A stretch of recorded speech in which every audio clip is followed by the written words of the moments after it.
My desk mate handed me a mint, and I turned around and dumped it into the cafeteria's pass every exam soup for all 4,000 students to share.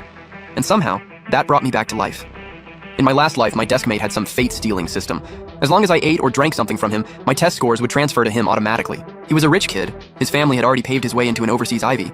Stealing my college entrance exam score was just a little prank to amuse himself. But I was a poor student from an orphanage. The college entrance exam was my only shot at changing my life. My scores got worse with every mock exam. No matter how hard I looked into it, I found nothing.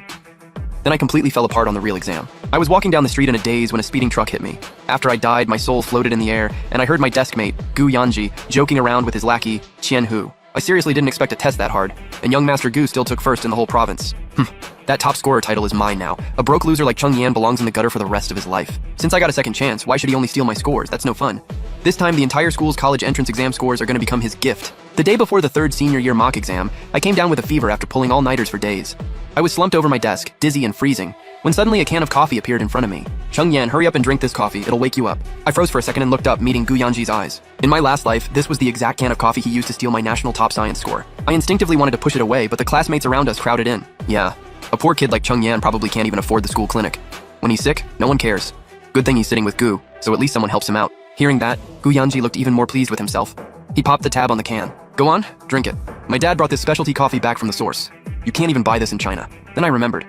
It was right before the third mock exam that I drank his coffee, and from that moment on, my whole life changed. I grew up in an orphanage. I only got into this elite private school, Blue Vine Academy, because of donations and scholarships. For someone like me at the bottom, the college entrance exam was the only rope I had to climb out. Before senior year, my grades were always in the top 3 of my class. Getting into Imperial Capital University was basically a lock. I studied day and night, never letting myself slack off, hoping that summer would bring me an acceptance letter that could change my fate. But starting with the third mock exam, my grades fell off a cliff. The real college entrance exam turned into a nightmare I'd never escape. On score check day, that awful 300-something on the screen felt like a dull blade slicing into my chest. I lost it and filed for a recheck. But the results showed those ridiculous wrong answers really were written by my own hand. Even worse, during the science exam, the footage showed I turned in my paper and left after just half an hour. But I clearly remembered finishing every question and checking my answers until the very last second. The proctor and the students around me all said they saw me hand in my paper early. My memories and reality had split in the most terrifying way. I refused to accept it. I kept appealing and demanding an investigation, but nothing ever changed. Little by little, I saw pity in the teacher's eyes, and even the police sounded helpless. Are you under too much pressure? Are you hallucinating? It wasn't until after I died that I found out this was all done by my desk mate's fate-stealing system. Thinking about the scores he stole from me, I turned cold and pushed the coffee away. I've already taken fever medicine. If I drink coffee now, it could mess with it. Ha ha ha, come on, top student, seriously? Young Master Gu saw you're sick and have nobody taking care of you, so he felt sorry for you and brought you premium coffee. You really think one drink is going to stop you from getting into Imperial Capital University? The sarcasm in his voice was obvious, and everyone else started piling on too, saying coffee will ruin your shot at Imperial Capital University? Wow, acting all high and mighty now? He won't even buy water from the school store. Where would he get money for medicine? He's obviously just a bitter poor kid who's jealous of Gu. Gu Yanji didn't stop any of them from mocking me. He just kept smiling and pretending to be generous as he shoved the coffee into my hand. All right, Cheng Yan, the mock exam is tomorrow. Just drink it already. Looking at the coffee in my hand, a wave of disgust ran through me. It still wasn't time for the real college entrance exam, so I couldn't tear into him yet. Right now, he was out in the open, and I needed to stay hidden.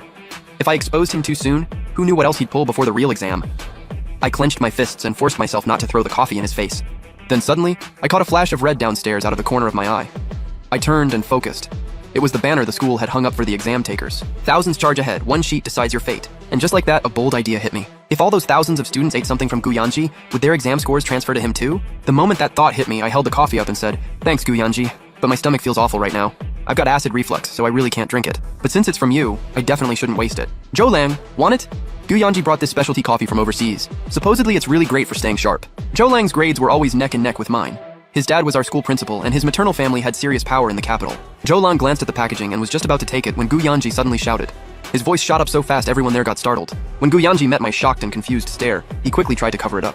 Zhou Lang seems kind of sensitive to caffeine. What if it gives him heart palpitations? Zhou Lang leaned in and checked the ingredients. It's fine. I'm allergic to cheap artificial coloring, not this. This one's natural. A flicker of panic flashed across Gu Yanji's face, but Qian Hu snatched the coffee away and snapped. Young Master Gu brought this specifically for you.